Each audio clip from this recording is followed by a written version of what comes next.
அன்பிற்கினிய அருள்வாக்கு இணையதள வானொலி நேயர்களே, ஆண்டவர் இயேசுவினுடைய பெயரால் மனதார உங்களை வாழ்த்துகின்றேன்.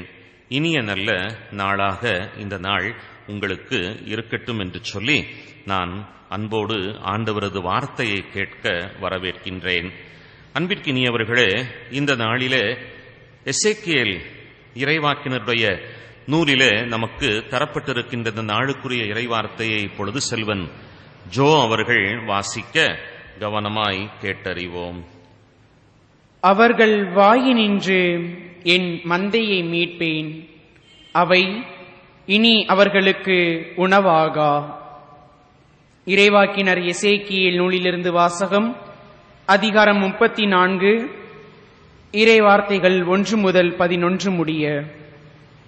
அந்நாட்களில் ஆண்டவரின் வாக்கு எனக்கு அருளப்பட்டது.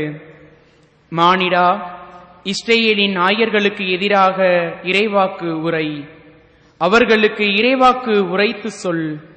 தலைவராகிய ஆண்டவர் கூறுவது இதுவே: தாங்களே மேய்ந்து கொள்ளும் இஸ்ரேலின் ஆயர்களுக்கு ஐயோ கேடு!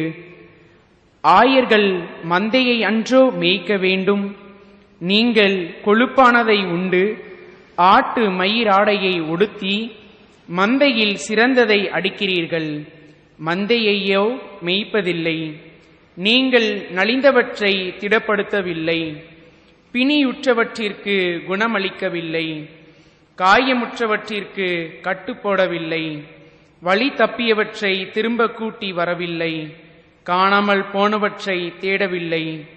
ஆனால் அவற்றை கொடுமையுடனும் வன்முறையுடனும் நடத்தினீர்கள்.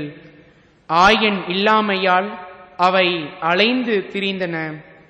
அப்போது எல்லா காட்டு விலங்குகளுக்கும் அவை இரையாயின. என் நாடுகள் எல்லா மலைகளிலும் உயர்ந்த குன்றுகளிலும் அலைந்து திரிந்தன. பூவுலகில் எவ்விடத்திலும் என் மந்தை சிதறுண்டு போனது. அதை தேடவோ கூட்டி சேர்க்கவோ எவரும் இலர். எனவே ஆயர்களே, ஆண்டவரின் வாக்கை கேளுங்கள். தலைவராகிய ஆண்டவர் கூறுவது இதுவே: என் மேல் ஆணை, என் மந்தை கொள்ளையிடப்பட்டது, எல்லா காட்டு விலங்குகளுக்கும் இரையானது. ஏனெனில் அதற்கு ஆயன் இல்லை. என் ஆயர்கள் என் மந்தையை தேடவில்லை. என் மந்தையை அவர்கள் மேய்க்காமல் தாங்களே மேய்ந்து கொள்கின்றார்கள். எனவே ஆயர்களே, ஆண்டவரின் வாக்கை கேளுங்கள். தலைவராகிய ஆண்டவர் இவ்வாறு கூறுகிறார்: நான் ஆயர்களுக்கு எதிராக இருக்கிறேன். என் மந்தையை அவர்களிடமிருந்து திரும்ப பெற்றுக்கொள்வேன்.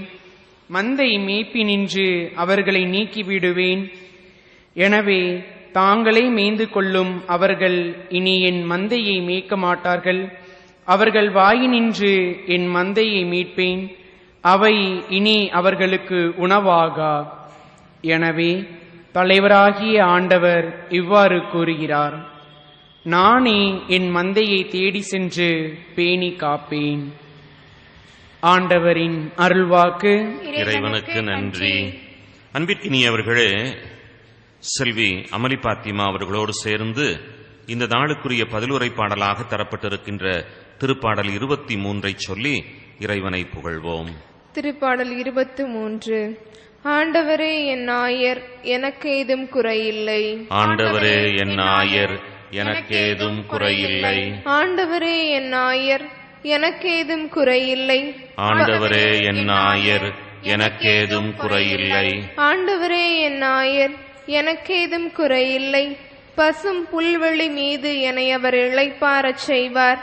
அமைதியான நீர்நிலைகளுக்கு என்னை அழைத்துச் செல்வார். அவர் எனக்கு புத்துயிர் அளிப்பார். ஆண்டவரே என் ஆயர், எனக்கேதும் குறையில்லை. தம் பெயர்க்கேற்ப என்னை நீதி வழி நடத்திடுவார். மேலும் சாவின் இருள் சூழ் பள்ளத்தாக்கில் நான் நடக்க நேர்ந்தாலும் நீர் என்னோடு இருப்பதால் எத்தீங்கிற்கும் அஞ்சிடேன். உம் கோலும் நெடுங்கழியும் என்னை தேற்றும். ஆண்டவரே என் ஆயர், எனக்கேதும் குறையில்லை. என்னுடைய எதிரிகளின் கண்முன்னே எனக்கு ஒரு விருந்தினை ஏற்பாடு செய்கின்றீர். என் தலையில் நறுமண தைலம் பூசுகின்றீர். எனது பாத்திரம் நிரம்பி வழிகின்றது. ஆண்டவரே என் ஆயர், எனக்கேதும் குறையில்லை. உண்மையாகவே என் வாழ்நாள் எல்லாம் உம் அருள் நலமும் பேரன்பும் என்னை புடை சூழ்ந்து வரும். நானும் ஆண்டவரின் இல்லத்தில் நெடுநாள் வாழ்ந்திருப்பேன். ஆண்டவரே என் ஆயர், எனக்கேதும் குறையில்லை. ஆண்டவரே என் ஆயர், எனக்கேதும் குறையில்லை. அல்லேலூயா, அல்லேலூயா. கடவுளுடைய வார்த்தை உயிர் உள்ளது, ஆற்றல் வாய்ந்தது, உள்ளத்தின் சிந்தனைகளையும் நோக்கங்களையும் சீர்தூக்கி பார்க்கிறது. அல்லேலூயா. அல்லேலூயா. ஆண்டவரே நற்செய்தியை தகுந்த விதத்தில் எடுத்துச் சொல்ல என் உள்ளத்தையும் உதட்டையும் தூய்மையாக்கும். ஆண்டவர் உங்களோடு இருப்பாராக, உம் ஆன்மாவோடும் இருப்பாராக. புனித மத்தேயு எழுதிய பரிசுத்த நற்செய்தியிலிருந்து வாசகம். ஆண்டவரே மாட்சி உமக்கே. மத்தேயு நற்செய்தி 20வது பிரிவு 20 முதல் 16 வார்த்தைகள். அக்காலத்தில் இயேசு கூறியது, விண்ணரசை பின்வரும் நிகழ்ச்சிக்கு ஒப்பிடலாம். நிலக்கிழார் ஒருவர் தன்னுடைய வேலையாட்களை வேலைக்கு அமர்த்த விடியற்காலையிலே வெளியே சென்றார். அவரோ நாள் ஒன்றுக்கு 1 தெனாரியம் கூலி என வேலையாட்களோடு ஒத்துக்கொண்டு அவர்களை தன்னுடைய திராட்சை தோட்டத்திற்கு அனுப்பினார். ஏறக்குறைய காலை 9 மணிக்கு அவர் வெளியே சென்ற பொழுது சந்தை வெளியிலே வேறு சிலர் வேலையின்றி நிற்பதை கண்டார். அவர்களிடம், நீங்களும் என் திராட்சை தோட்டத்திற்கு போங்கள், நேர்மையான கூலியை உங்களுக்கு கொடுப்பேன் என்றார். அவர்களும் சென்றார்கள். மீண்டும் ஏறக்குறைய 12 மணிக்கும் பிற்பகல் 3 மணிக்கும் வெளியே சென்று அப்படியே செய்தார். ஏறக்குறைய 5 மணிக்கும் வெளியே சென்று வேறு சிலர் நிற்பதை கண்டார். அவர்களிடம், நாள் முழுவதும் வேலை செய்யாமல் ஏன் இங்கே நின்று கொண்டிருக்கின்றீர்கள் என்று கேட்டார். அவர்களோ அவரை பார்த்து, எங்களை எவரும் வேலைக்கு அமர்த்தவில்லை என்றார்கள். அவர் அவர்களிடம், நீங்களும் என்னுடைய திராட்சை தோட்டத்திற்கு போங்கள் என்றார். மாலை நேரமானதும் திராட்சை தோட்ட உரிமையாளர் தன்னுடைய மேற்பார்வையாளரிடம், வேலையாட்களை அழைத்து கடைசியிலே வந்தவர் தொடங்கி முதலிலே வந்தவர் வரை அவர்களுக்கு உரிய கூலி கொடும் என்றார். எனவே 5 மணி அளவிலே வந்தவர்கள் 1 தெனாரியம் வீதம் பெற்றுக்கொண்டனர். அப்பொழுது முதலிலே வந்தவர்கள் தங்களுக்கு மிகுதியாக கிடைக்கும் என்று எண்ணினார்கள். ஆனால் அவர்களுக்கும் 1 தெனாரியம் வீதம்தான் பெற்றார்கள். அவர்கள் அதை பெற்றுக்கொண்ட போது அந்த நிலக்கிழாருக்கு எதிராக முணுமுணுத்து, கடைசியிலே வந்த இவர்கள் 1 மணி நேரமே வேலை செய்தார்கள். பகல் முழுவதும் வேலை பழுவையும் கடும் வெயிலையும் தாங்கிய எங்களோடு இவர்களையும் இணையாக்கி விட்டீரே என்றார்கள். அவரோ அவர்களுள் ஒருவரை பார்த்து, தோழரே, நான் உமக்கு அநியாயம் செய்யவில்லை. நீர் என்னிடம் 1 தெனாரியம் கூலிக்கு ஒத்துக்கொள்ளவில்லையா? உமக்குரியதை பெற்றுக்கொண்டு போய்விடும். உமக்கு கொடுத்தபடியே கடைசியிலே வந்த இவருக்கும் கொடுப்பது என் விருப்பம். எனக்குரியதை நான் என் விருப்பப்படி கொடுக்கக்கூடாதா? அல்லது நான் நல்லவனாய் இருப்பதனால் உமக்கு பொறாமையா என்றார். இவ்வாறு கடைசியானோர் முதன்மையாவர், முதன்மையானோர் கடைசியாவர். கிறிஸ்துவின் நற்செய்தி. கிறிஸ்துவே உமக்கு புகழ். என் பாவங்கள் அனைத்தும் அகல்வதாக. அன்பிற்கினியவர்களே, ஆண்டவர் இயேசுவினுடைய பெயரால் மனதார உங்களை வாழ்த்துகின்றேன். நல்லதொரு உவமையை வாசிக்க கேட்டோம். விவிலியத்திலே சாலமோனினுடைய ஞான ஆகம நூலிலே 6ஆம் அத்தியாயத்திலே 23வது வாக்கு இப்படியாக எழுதப்பட்டிருக்கிறது. நோயாம் பொறாமையோடு தோழமை கொள்ள மாட்டேன், ஏனெனில் பொறாமை ஞானத்தோடு உறவு கொள்வதில்லை என்று எழுதப்பட்டிருக்கின்ற வாக்கை நாம் படிக்க பார்க்கின்றோம். பொறாமை என்பது நோயாம் என்று விவிலியம் கூறுவதை நாம் பார்க்கின்றோம். எனவே இந்த நோயோடு தோழமை கொள்ள மாட்டேன். காரணம், இந்த பொறாமை ஞானத்தோடு உறவு கொள்வதில்லை என்று கூறுகின்றார். அதாவது பொறாமை என்பது உள்ளத்தினுடைய ஆழத்திலிருந்து எழுந்து வருகின்ற அன்பினால் வருகின்ற ஒரு பண்பு அல்ல. இது ஒரு அறிவார்ந்த ஒரு நிலையிலிருந்து தான், தனக்கு, எனக்கு, என்னுடையது என்கின்ற ஒரு குறுகிய வட்டத்திலிருந்து வெளிவருவதனால் அது பரந்து விரிந்த ஞானத்தோடு என்று சொல்லும் பொழுது கடவுள் அந்த கடவுளினுடைய அந்த விழுமியத்தோடு, அந்த பண்புகளோடு, நலன்களோடு அது உறவு கொள்வது இல்லை. எனவே பொறாமை என்பது நோயாகவே கருதப்படுகிறது என்பதைத்தான் விவிலியம் சொல்லுகிறது. எல்லாருக்குமே படியளக்க விரும்புகின்றான் நிலக்கிழார். எனவே முதலிலே அவன் பேசுவது என்பது அவர்களுக்கு கொடுக்கப்படுகிறது, இறுதியிலே வந்தவர்களுக்கும் அதுவே கொடுக்கப்படுகிறது. அது அவருடைய பெருந்தன்மையை காட்டுகின்றது. வஞ்சித்து செய்யவில்லை. எனவே இவர்கள் எங்களுக்கு சற்றே கூட்டிக் கொடுக்க கூடாதா என்று அவர்கள் கேட்பது வேண்டுமானால் நியாயமாயிருக்கலாம். ஆனால் அவர்களோ அவர்கள் கேட்கின்ற ஒன்று, கடைசியிலே வந்த இவர்கள் 1 மணி நேரமே வேலை செய்தார்கள், பகல் முழுவதையும் வேலை பழுவையும் கடும் வெயிலையும் தாங்கிய எங்களோடு இவர்களை நீங்கள் இணையாக்கி விட்டீர்களே என்று சொல்லி தங்களை ஒப்புமைப்படுத்தி பார்க்க விளைகின்றார்கள். அதுவே பொறாமைக்கு காரணமாய் அமைந்து விடுகின்றது. அந்த நோயால் அவர்கள் எதுவும் பெற்றுக்கொள்ள இயலாது போகின்றது. அவர்களுக்கு எந்த பலனும் விளையவில்லை என்பதுதான் உண்மை.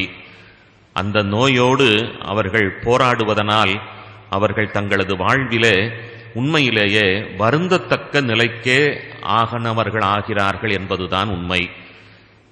அன்பிற்கினியவர்களே, நம்முடைய வாழ்வை நாம் சற்றே சீர்தூக்கி பார்ப்பது சிறப்பு மிக்கது. நாம் நம்முடைய வாழ்விலே நமக்கு ஆண்டவர் படியளந்திருக்கின்ற எண்ணற்ற நன்மைகளை, அவர் நம் வாழ்விலே செய்து வருகின்ற எண்ணற்ற காரியங்களை எண்ணி துதித்து மகிழ்வதுதான் சிறப்பு மிக்கது. நற்செய்தியிலே ஆண்டவர் கூறிய மற்றொரு உவமையிலே படிக்க பார்க்கின்றோம். 2 பேர் ஜெபிக்க போன போது ஒருவருடைய வேண்டுதல் தான் கேட்கப்பட்டதற்கான காரணமே இந்த பொறாமையான ஒரு குணத்தினால் எழுந்ததுதான். எனவே இந்த நோயின் பிடியிலிருந்து நாம் விடுதலை பெற வேண்டும் என்கின்ற அந்த நோக்கத்தோடு இந்த நாளை ஒப்புக்கொடுத்து ஜெபிப்போம். இறை ஆசீரை பெற்றுக்கொள்ள விழைவோம். ஆமென்.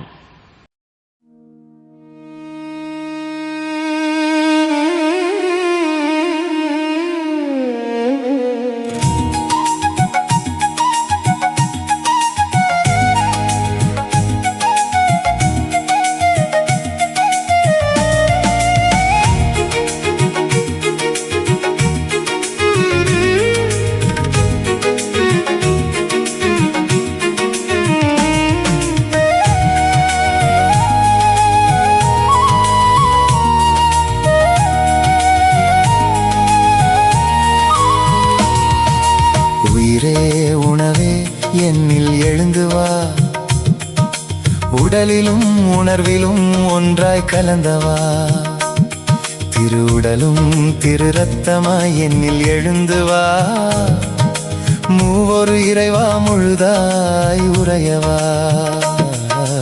உயிரே உணவே என்னில் எழுந்து வா, உடலிலும் உணர்விலும் ஒன்றாய் கலந்தவா, திருவுடலும் திரு ரத்தமாய் என்னில் எழுந்து வா, மூவொரு இறைவா முழுதாய் உறையவா.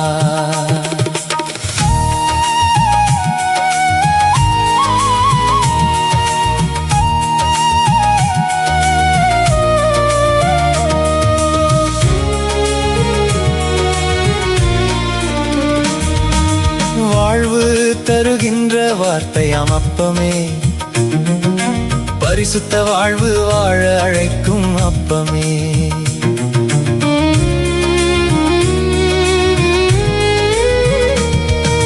வாழ்வு தருகின்ற வார்த்தையாம் அப்பமே, பரிசுத்த வாழ்வு வாழ அழைக்கும் அப்பமே, இறுதி உணவிலே சீடர்கள் பெற்ற அப்பமே, பிறர்க்காய் வாழ அவரை அனுப்பிய அப்பமே. உண்போம் உட்கொள்வோம் அவராய் உருமாற்றம் கொள்வோம். உண்போம் உட்கொள்வோம் அவராய் உருமாற்றம் கொள்வோம். உயிரே உணவே என்னில் எழுந்து வா, உடலிலும் உணர்விலும் ஒன்றாய் கலந்தவா.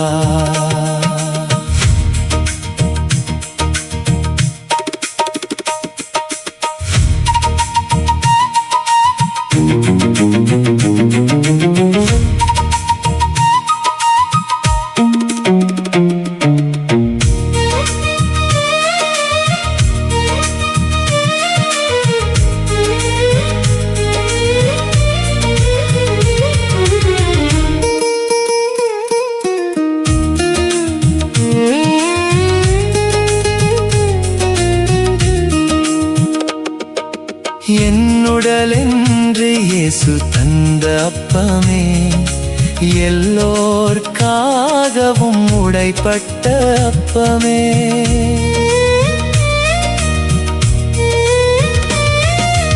என்னுடல் என்று இயேசு தந்த அப்பமே, எல்லோர்க்காகவும் உடைப்பட்ட அப்பமே. என் ரத்தம் என்று இயேசு தந்த ரத்தமே, எல்லோர்க்காகவும் சிந்திய இயேசு ரத்தமே. உண்போம் உட்கொள்வோம் அவராய் உருமாற்றம் கொள்வோம். உயிரே உணவே என்னில் எழுந்து வா, உடலிலும் உணர்விலும் ஒன்றாய் கலந்தவா. திரு உடலும் திரு ரத்தமாய் என்னில் எழுந்து வா, மூவொரு இறைவா முழுதாய் உறையவா. மூவொரு இறைவா முழுதாய்